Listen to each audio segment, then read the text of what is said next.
बिस्मिल्लाहिर्रहमानिर्रहीम। अस्सलाम वालेकुम दोस्तों, वर्डप्रेस की ट्यूटोरियल सीरीज़ में आपको खुशामदीद कहते हैं। ये ऑफिशियली हमारा फर्स्ट लेक्चर है वर्डप्रेस की ट्यूटोरियल सीरीज़ का, और इंशाल्लाह हम इसको बिल्कुल एंड तक लेके जाएंगे अपनी वर्डप्रेस की ट्रेनिंग को, और कोशिश करेंगे, जो कि हमारा मोटो भी है, कि हम कोई भी स्टेप को स्किप किए बगैर आपको वर्डप्रेस की A to Z तक सारी ट्रेनिंग दें। और कोशिश करें इसमें जो अब तक लेटेस्ट चेंजेस भी आई हैं 2015 में प्लगइन्स के हवाले से या वर्डप्रेस की सिक्योरिटी के हवाले से, वो भी आपको साथ साथ अपडेट करते रहें, ताकि आपको उनका भी नॉलेज साथ साथ होता रहे कि कौन कौन सी चीज़ें अब वर्डप्रेस में आ रही हैं, और उन पर भी आप साथ साथ वर्क करते रहें। इस वीडियो में हम थोड़ा सा इंट्रोडक्शन देंगे अपने पूरे कोर्स का, कि हम इस कोर्स में क्या क्या चीज़ें कवर करेंगे, और साथ साथ आपकी हेल्प भी हमें रिक्वायर्ड होगी। आपकी सजेशंस, आपके कमेंट्स, आपके क्वेश्चंस इस कोर्स के मुतालिक हमें साथ साथ रिक्वायर्ड होंगे, ताकि नेक्स्ट लेक्चर्स में हम उन चीज़ों को कवर कर सकें और मज़ीद वीडियोस को बेहतर बना सकें। स्टार्ट करते हैं हम अपना पहला लेक्चर। सबसे पहले तो आपको ये डिस्क्राइब करने की ज़रूरत है कि ये प्लेटफॉर्म ने वर्डप्रेस क्यों चूज़ किया है, क्योंकि और कुछ भी प्लेटफॉर्म्स हैं जो कि अच्छा काम कर रहे हैं वेबसाइट मेकिंग के हवाले से, और उस पर भी बहुत ज़्यादा लोग वर्क कर रहे हैं। लेकिन वर्डप्रेस को यूज़ करने का मकसद दरअसल इस सॉफ्टवेयर की जो एक ख़ासियत है इस्तेमाल करने की, वो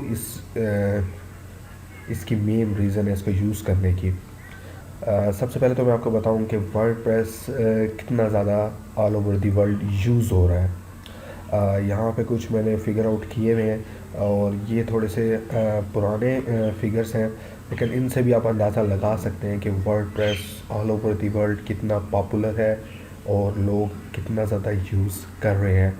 almost 3.6 million searches per month सिर्फ वर्डप्रेस की होती हैं, कि हाउ टू यूज़ वर्डप्रेस या हाउ टू डाउनलोड वर्डप्रेस। और मोर देन 407 मिलियन पीपल जो हैं वो ऑलमोस्ट वर्डप्रेस यूज़ कर रहे हैं। ये कुछ पुराने फिगर्स हैं, और अब रिसेंटली इससे ओबियसली इजाफा ही हुआ होगा। सबसे मेन रीज़न वर्डप्रेस की यूज़ करने की है कि ये ओपन सोर्स है, और सबसे बड़ा दुनिया का CMS कंटेंट मैनेजमेंट सिस्टम है, जो कि PHP MySQL पे बेस्ड है। यानी कि आप इस पे रहते हुए without knowing CSS, HTML, PHP आप एक डायनामिक प्रोफेशनल वेबसाइट बना सकते हैं जस्ट विद क्लिक्स। आपको कोई ख़ास इसके लिए नॉलेज की ज़रूरत नहीं होती, जस्ट कुछ ज़रूरी चीज़ें हैं वो आपको सीखनी होती हैं, इंटरफेस और डैशबोर्ड, और वर्डप्रेस का आपको पता होना चाहिए, और आप इजीली अपनी एक पूरी प्रोफेशनल वेबसाइट जो कि पहले HTML पे बनानी पड़ती थी, और CSS का और PHP का आपको नॉलेज होना चाहिए था, वो अब रिक्वायर्ड नहीं रह गया। वर्डप्रेस पे रहते हुए आप टोटली एक डायनामिक वेबसाइट इजीली बना सकते हैं, जस्ट लाइक इजी 1 2 3। सिर्फ आपको कुछ चीज़ें नॉलेज चाहिए होगा, वो इंशाल्लाह हम इस ट्रेनिंग में सारी चीज़ें कवर करेंगे, जो जो रिक्वायर्ड हैं, जो जो आपको चाहिए अपनी वेबसाइट रन करने के लिए। दूसरी चीज़ जो आती है, हमें फेस करनी पड़ती है, वो है वर्डप्रेस वर्सेस ब्लॉगर। ब्लॉगर भी एक फ्री सॉफ्टवेयर है, फ्री प्लेटफॉर्म है, लेकिन वर्डप्रेस से वो किस तरह मुख्तलिफ है, किस तरह मुख्तलिफ काम करता है, और क्यों ना कि ब्लॉगर यूज़ किया जाए और क्यों वर्डप्रेस यूज़ किया जाए। इसके लिए हमने छोटी सी प्रेजेंटेशन तैयार की है, वो आपको मैं उससे थोड़ा सा आपको समझाने की कोशिश कर। ओके गाइस, ये प्रेजेंटेशन मैं इंशाल्लाह डाउनलोड लिंक के तहत भी आपको पोस्ट के नीचे इसका एक लिंक दे दूँगा, वहाँ से भी आप इसको डाउनलोड कर सकते हैं। फर्स्ट आपको थोड़ा सा वर्डप्रेस का इंट्रोडक्शन मैंने दे भी दिया है, और दोबारा इसको चेक कर लेते हैं।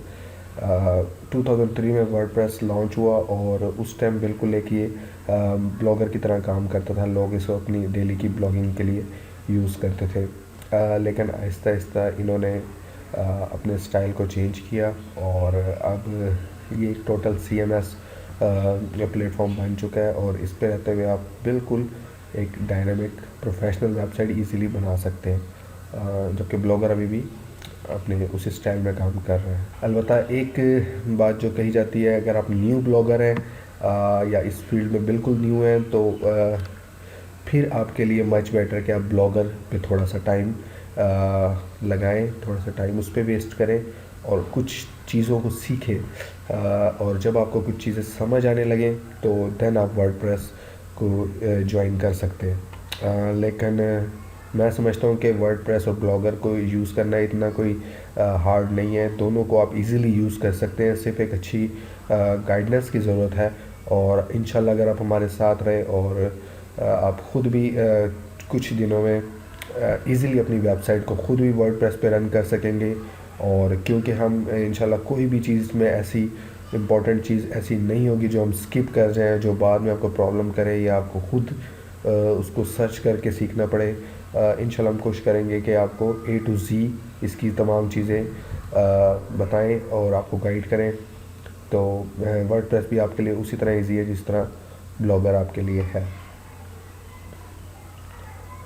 इनमें थोड़े से डिफरेंसेस हैं, वो आपको समझना बहुत ज़रूरी है कि ब्लॉगर क्यों डिफरेंट है वर्डप्रेस से और क्या क्या चीज़ें इन दोनों को आपस में डिफरेंशिएट करती हैं।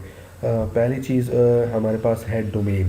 डोमेन असल में आपका वो नेम होता है वर्डप्रेस वेबसाइट का जो आप ख़ुद सेलेक्ट करते हैं। लेकिन वर्डप्रेस क्योंकि ओपन सोर्स सॉफ्टवेयर है, वहाँ पे आपको खुद डोमेन सेलेक्ट करनी पड़ती है।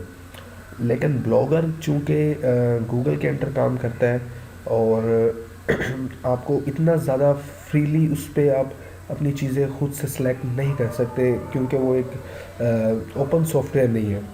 तो ब्लॉगर पे रहते हुए आपको जो डोमेन सेलेक्ट करनी पड़ती है वो एक्सटेंशंस उस पर फिक्स होती है। अपना डोमेन नेम सेलेक्ट कर सकते हैं लेकिन जो आगे एक्सटेंशन आपको मिलती है वो मिलती है .blogspot.com। ये लाजमी तौर पे आपको गूगल आपकी डोमेन के साथ लगाएगा। लेकिन वर्डप्रेस पे इस तरह की कोई भी लिमिटेशन नहीं है। वहाँ पे आप एक्सटेंशन भी खुद सेलेक्ट करेंगे like .com, .net, .org, etc वगैरह, और डोमेन भी आप उसको खुद ही सिलेक्ट करेंगे। मतलब वर्डप्रेस पे आप बिल्कुल फ्री हैं अपनी डोमेन सेलेक्ट करने में। लेकिन ब्लॉगर पे आपको लाजमी तौर पे ये एक्सटेंशन लगानी पड़ेगी, ऑलरेडी उस पर फिक्स्ड होगी। सिर्फ आप इससे पहले अपना डोमेन नेम सेलेक्ट कर सकते हैं और आगे आपका जो कंप्लीट एड्रेस होगा yourdomains.blogspot.com। सेकंड चीज़ होस्टिंग है। होस्टिंग दरअसल वो वेब सर्वर होता है जहाँ पे आपकी सारी वेबसाइट का डाटा स्टोर्ड होता है और वहाँ से ही असल में आपकी वेबसाइट रन कर रही होती है। और वेब सर्वर 24 घंटे आपकी वेबसाइट को इंटरनेट के ऊपर ऑन रखते हैं और ये समटाइम्स आपको फ्रीली भी मिल जाती है और समटाइम्स आपको पेड होस्टिंग भी लेनी पड़ती है। ब्लॉगर में पेड होस्टिंग की कोई ज़रूरत नहीं है। गूगल के अंडर क्योंकि ब्लॉगर काम करता है और होस्टिंग भी आपकी गूगल ही प्रोवाइड करता है। आपकी वेबसाइट भी गूगल के सर्वर पे ही होती है, इस वजह से आपको वहाँ पे होस्टिंग की कोई ज़रूरत लेने की नहीं होती। लेकिन जैसा कि वर्डप्रेस का मैं बता चुका हूँ ओपन सोर्स सॉफ्टवेयर है। इस पे आपको हर चीज़ खुद से अरेंज भी करना पड़ती है, लेनी पड़ती है और ख़ुद से ही सारी चीज़ों को सेटल करना पड़ता है। इस वजह से होस्टिंग भी आपको फ्रीली अवेलेबल, सम कुछ सोर्स हैं जो फ्रीली होस्टिंग भी देते हैं। अदरवाइज़ अगर आप प्रोफेशनल वर्क कर रहे हैं या कोई आप इस तरह का काम करना चाह रहे हैं वेबसाइट पे कि उससे आप थोड़ी बहुत अर्निंग भी कर सकें, तो फिर मैं आपको रिकमेंड करूँगा कि आपको वेब होस्टिंग जो है वो पेड लेनी चाहिए ताकि आपका जो वर्क है वो भी प्रोफेशनल तरीके से चल सके। नेक्स्ट एस्पेक्ट हमारे पास जो है जो डिफरेंशिएट इन दोनों को आपस में करता है वो है SEO। एसईओ एब्रीवेशन है सर्च इंजन ऑप्टिमाइजेशन का। एसईओ की डिटेल हम अपने एसईओ की ट्यूटोरियल सीरीज़ में भी उसको हमने कंटिन्यू किया हुआ है, वहाँ से भी आप इसके लेक्चर्स को ले सकते हैं। और इसको एसईओ के भी लेक्चर्स को हम साथ साथ कंटिन्यू रखेंगे अपनी वर्डप्रेस ट्यूटोरियल सीरीज़ के। थोड़ा सा यहाँ पे आपको बस इंट्रोडक्शन इसका दे दूँ। एसईओ दरअसल वो प्रोसेस होता है जिसके थ्रू आप अपनी वेबसाइट को सर्च इंजन में रैंक अप करते हैं। जो भी आप काम करते हैं कि आपकी वेबसाइट पहले पेज पे सर्च इंजन्स के शो हो, वो आपकी सारी एसईओ कहलाती है। बहुत एक ज़रूरी चीज़ है अपनी वेबसाइट रन करने के लिए। इंशाल्लाह एसईओ में के टॉपिक पे हम इस पर डिटेल में बात करेंगे। अब आप यहाँ पे आपको सिर्फ बताना मकसद है कि ब्लॉगर में एसईओ किस हद तक चेंज होती है और किस तरह की जाती है, और वर्डप्रेस में आप किस तरह एसईओ कर सकते हैं। ब्लॉगर पे एसईओ इतनी कोई ख़ास नहीं कर सकती, क्योंकि गूगल की वजह से गूगल ऑलमोस्ट आपकी थोड़ी बहुत हेल्प कर देता है एसईओ के हवाले से ही। आपकी कंटेंट को क्रॉल करने में बहुत ज़्यादा आसानी होती है अगर आप ब्लॉगर पे अपनी वेबसाइट को रन कर रहे हैं। लेकिन वर्डप्रेस पे आपको इस तरह की कोई हेल्प नहीं मिलती एसईओ के हवाले से। एक हेल्प ज़रूर मिलती है, वो मैं बाद में आपको डिस्कस करता हूँ। वर्डप्रेस पे रहते हुए आपको एसईओ के हवाले से सारा काम खुद करना पड़ता है। वेबसाइट को सर्च इंजन में सबमिशन से लेके और अपनी पोस्टों को रैंक अप करने तक, यानी कि A to Z तक आप एसईओ का सारा काम वर्डप्रेस पे रहते हुए खुद करते हैं। अलबत्ता जो एसईओ के हवाले से फ़ायदा वर्डप्रेस में आपको मिलता है वो ये है कि सर्च इंजन्स एसईओ के हवाले से वर्डप्रेस को खुद भी लाइक करते हैं, क्योंकि इसमें बहुत ज़्यादा आपके पास मार्जिन है एसईओ को कंट्रोल करने के हवाले से। वर्डप्रेस पर रहते हुए आप हर चीज़ को खुद कंट्रोल कर सकते हैं, उसकी डोमेन को, उसकी होस्टिंग को, उसकी एसईओ को। लेकिन ब्लॉगर पे इतना मार्जिन आपको नहीं मिलता। मोस्टली चीज़ें क्योंकि गूगल के अंडर होती हैं, इसलिए वहाँ रहते हुए आप इतना ज़्यादा वर्क फ्रीली वर्क नहीं कर सकते जितना आप वर्डप्रेस पर रहते हुए अपनी वेबसाइट को टोटली कंट्रोल कर सकते हैं। चौथा एस्पेक्ट है हमारे पास सिक्योरिटी।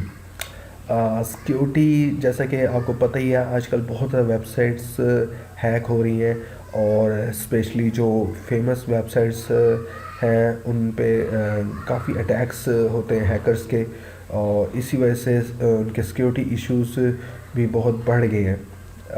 इस वजह से वेब मास्टर्स जो है अपनी वेबसाइट की सिक्योरिटी को बहुत ज़्यादा इंपॉर्टेंस देने लग गए हैं।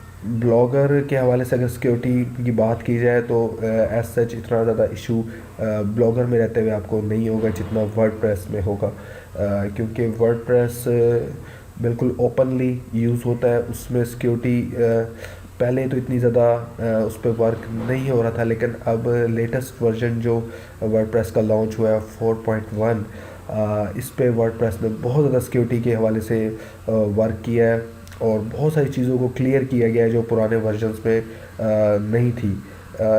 बट आप अपनी इंडिविजुअली एफर्ट्स भी सिक्योरिटी के हवाले से कर सकते हैं। कुछ यूज़फुल प्लगइन्स को इंस्टॉल करके अपनी वेबसाइट पे उनके हवाले से इस चीज़ को कवर किया जा सकता है ईज़िली। कुछ फ्री प्लगइन्स हैं, और अगर आप पेड या प्रो वर्जन्स यूज़ करना चाहें तो वो मच बेटर है, उनके ज़रिए ईज़िली आप इस इशू को क्लियर कर सकते हैं। और नेक्स्ट हमारे पास जो इनका डिफरेंशिएट है कि वो है आप पुटिंग अप एड्स अपने आप कैसे लगा सकते हैं अपनी वेबसाइट पे। जब आपकी वेबसाइट थोड़ा सा ट्रैफिक लेने लगती है और उस पर ट्रैफिक आने लगती है, तो फिर आप उससे ईज़िली अर्निंग अपनी स्टार्ट कर सकते हैं। और अर्निंग का जो मेन बड़ा सोर्स है वो है गूगल एडसेंस प्रोग्राम, कि आप एडसेंस के थ्रू कुछ एड्स लें और अपनी वेबसाइट पे उसको पब्लिश करें, और उन एड्स के थ्रू आपको अच्छी खासी अर्निंग हो जाती है अगर आपकी वेबसाइट पे ट्रैफिक है। ब्लॉगर पे इस हवाले से बहुत ज़्यादा हेल्प मिल जाती है गूगल के हवाले से, कि आप इजीली एडसेंस प्रोग्राम भी ले सकते हैं, और उनके एड्स को इजीली आप कस्टमाइज़ भी कर सकते हैं और पब्लिश भी कर सकते हैं। वर्डप्रेस पे भी इस हवाले से कोई इतनी ख़ास डिफ़िकल्टी आपको फेस नहीं करनी पड़ती। कुछ इजी प्लगइन्स हैं जैसा कि इजी एडसेंस और क्विक एडसेंस, वो आप अपने साइट पे इंस्टॉल कर सकते हैं और उनके थ्रू इजीली एड्स को भी आप ऑप्टिमाइज़ कर सकते हैं अपनी वेबसाइट पे। लास्ट एस्पेक्ट हमारे पास है स्टोरिंग इमेजेस।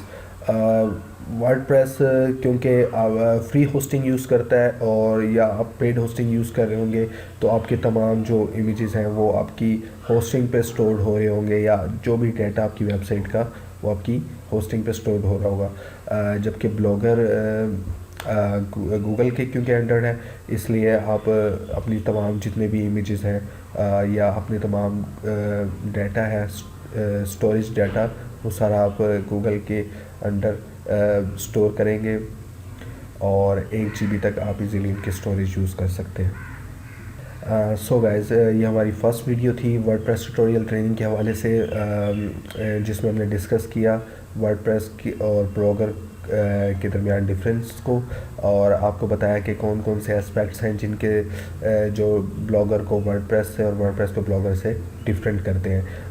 उम्मीद है आपको ये क्लियरली समझ आ गई होगी, और इंशाल्लाह आप हमें फ्यूचर में भी ज्वाइन रखेंगे इस ट्यूटोरियल ट्रेनिंग सीरीज़ में, और अपने कमेंट्स, अपनी सजेशंस, क्वेश्चंस हमें अरसाल करते रहेंगे ताकि हम इसको मज़ीद बेहतर से बेहतर बनाएं। और प्लीज़ सब्सक्राइब करना ना भूलिएगा मेरा यूट्यूब चैनल को। थैंक यू गाइस, अल्लाह हाफिज़।